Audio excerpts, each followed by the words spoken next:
I subscribe to the channel. The rise of online dating and the rise of feminism has taught women that they are not to blame for any poor choices. Every poor choice is glamorized. So if you want to be a sex worker, it's great. If you want to post in bikini pictures online, it's fine. If you want to be in with it, every poor choice is glamorized, and every internal reflection is seen as gaslighting yourself. So they've even got terms for internal reflection to prevent it happening. And so what will happen is they are trained to not reflect on themselves because we've been told we've been oppressed for so many years. Now it's time to make sure we project.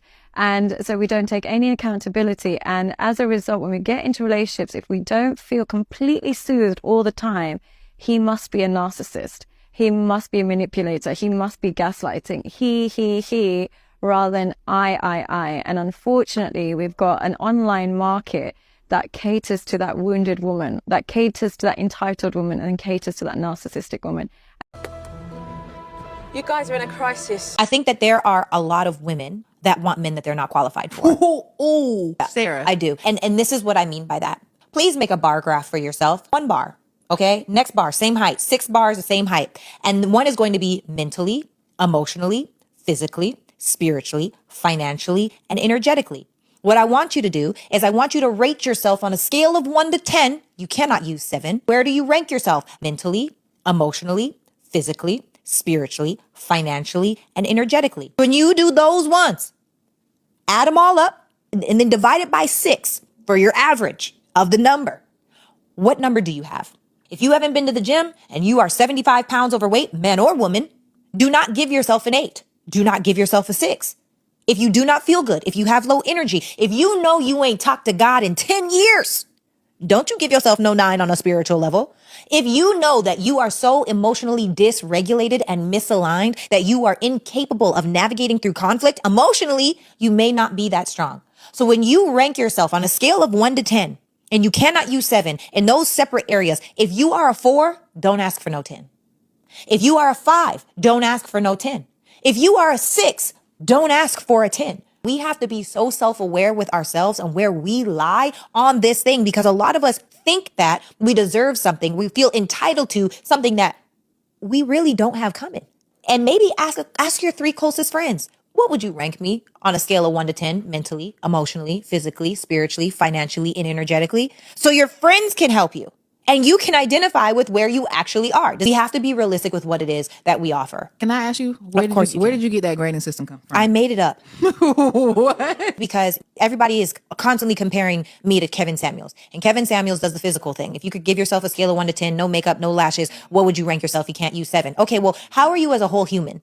Because that's really more important. And when you look at the wholeness, because I believe that's what real, true life success is. Success is when you mentally, emotionally, physically, spiritually, financially, and energetically are happy with who you are. Mm-hmm. Obviously, you're excited for more growth, but you're excited about where you're at, right? So when you're actually there, you can look and see how I am. If they're not where they want to be, do you feel like they should just keep their legs closed, keep penises They in their should be pants? single and work on themselves. Because the truth is, we attract the level that we're at. This is the thing. If you're a 4, that doesn't mean you can't be a 5, 6, 7, 8, 9, 10. It doesn't mean that. What it means is that you've got work to do.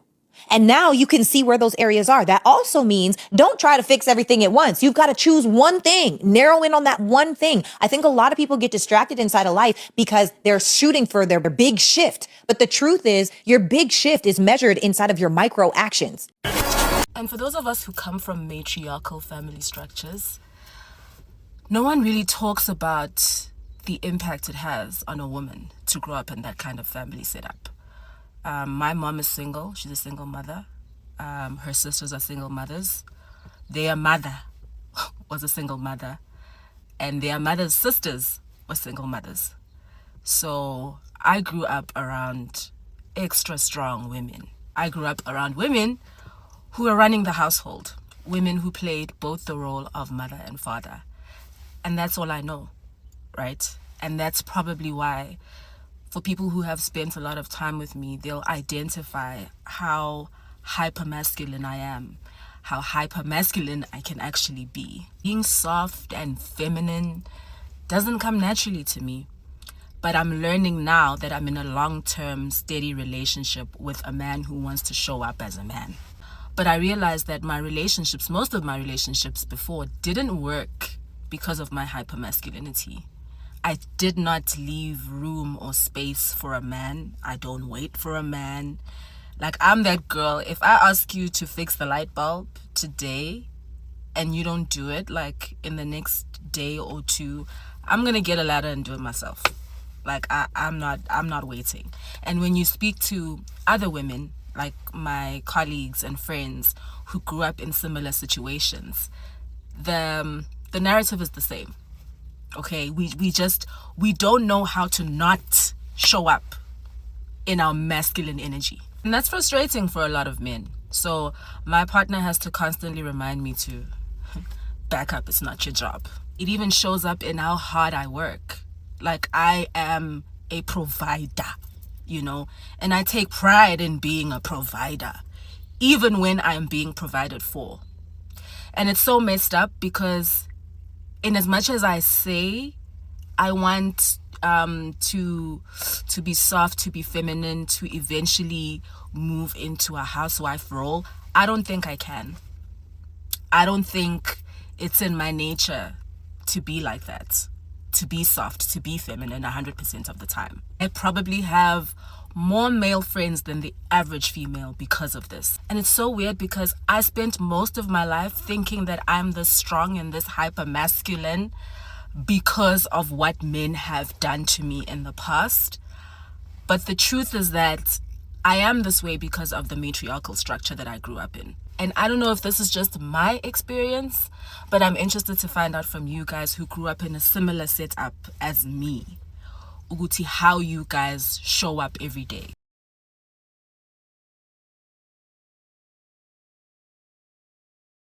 Congratulations, you played yourself. And I said to my sons, if you have to convince a woman and pursue her, but I want to not use the word pursue, I want to use the word convince, right? Yeah.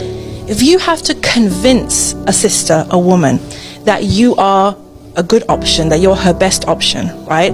By jumping through hoops, by proving yourself, by buying her stuff, by telling her what she wants to hear, she's not the one for you. That's what I tell my sons. Why do I say that? Because she clearly does not see you as her best option, right? She thinks you're just one of many, or maybe you're okay, but maybe another better one is coming, right? You're on lay-by. Yeah. Right, you're on lay-by, and if you stick around in lay-by long enough, she may give you a chance. Yeah. Now, if you finally convince her to marry you, what is going to happen in that relationship? What's going to be the power dynamic in that relationship? Yep. You've basically signed up for a life of her on a pedestal and you working overtime to please her. And sisters unfortunately hate it when I talk about this, right? Because this is the model we've been presented by society. I've said this before, if the only time you feel beautiful is when you're wearing sexual clothing, then there's something wrong. But I'm going to take it a step further. If the only time your girlfriends are hyping you up and telling you that you're beautiful is when you're dressed in sexual clothing, then you're not around the right type of women, because that means that they only see your value in the clothes that you take off rather than your actual beauty. I just fancied him, and it was as simple as that. Yeah, I mean, I think also we both come from families that work really hard. Both of our parents work really hard. We're very working class. Be honest. I am being honest. I am being honest. What car did your dad drive you to school in? So my dad did. No, one answer. My dad. What car was it? All right, it's not a simple answer What because. What did you get your dad to drive? It depends. No. Okay, What in the car? 80s, my dad had a Rolls Royce. Thank you.